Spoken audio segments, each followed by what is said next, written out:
Assalamualaikum. Welcome back to my channel. Kembali lagi dengan kami berdua. Saya Safira Alfiani, saya Maridara Putri.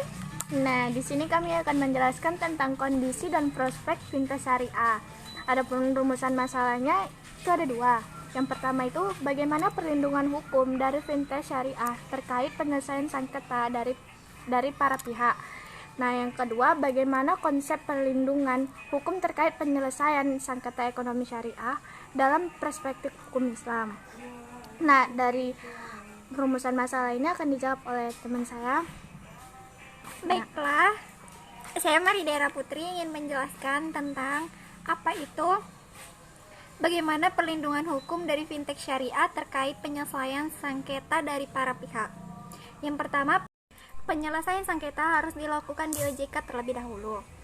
Dalam peraturan OJK tentang perlindungan konsumen sektor jasa keuangan diatur bahwa setiap LJK wajib memiliki unit kerja dan atau fungsi serta mekanisme pelayanan dan penyelesaian.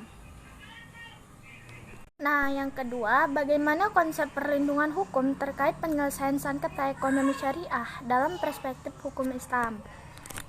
Penyelesaian sengketa non-litigasi adalah penyelesaian sengketa perekonomian yang bermartabat dan dengan cara-cara kekeluargaan.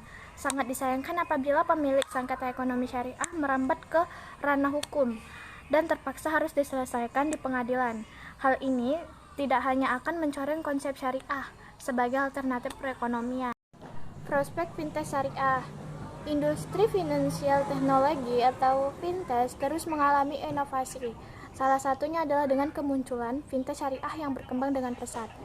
Pesatnya perkembangan fintech syariah ini sebenarnya lumrah saja mengingat Indonesia merupakan negara dengan mayoritas penduduknya beragama Muslim.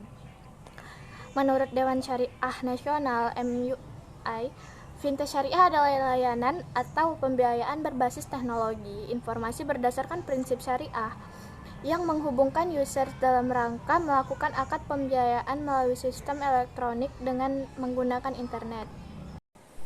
Adapun perbedaan fintech konvensional dan fintech syariah yaitu fintech syariah harus menerapkan syariat Islam yang telah diterapkan oleh MUI. Peraturan atau fatwa Dewan Syariah Nasional atau Majelis Ulama Indonesia atau DSN MUI nomor 117 atau DSN atau MUI nomor 2 2018 tentang layanan pembiayaan berbasis teknologi informasi berdasarkan prinsip syariah. Karena itu, fintech syariah tentu mengadopsi aturan-aturan yang berlaku dalam jasa keuangan syariah yang harus dibatasi dari riba atau bunga, qarar, ketidakpastian atau disembunyikan atau masyia atau spekulasi dari judi. Nah, adapun metode pengumpulan datanya itu ada terbagi dua. Yang pertama itu penelitian lapangan untuk memperoleh data primer dilakukan dengan cara wawancara tidak langsung kepada PT yang akan dilakukan melalui website dan juga email. Yang kedua ada studi kepustakaan. Metode ini merupakan teknik pengumpulan data sekunder, yakni mempelajari meliputi penelusuran terhadap buku-buku, peraturan perundang-undangan, serta dokumen-dokumen yang terkait dengan objek penelitian. Metode penelitian. Metode penelitian ada tiga. Yang pertama, metode penelitian empiris adalah suatu metode penelitian hukum yang menggunakan fakta-fakta empiris yang digunakan dari perilaku manusia, baik perilaku verbal yang didapat dari wawancara maupun perilaku nyata yang dilakukan melalui pengamatan langsung. 2. Metode pendekatan. Metode pendekatan yang dipergunakan dalam penelitian ini adalah metode pendekatan yuridis empiris, yaitu pendekatan masalah yang diteliti dengan sifat hukum yang nyata atau sesuai dengan kenyataan yang hidup di dalam masyarakat dengan menggunakan alat pengumpul data berupa wawancara kepada informan.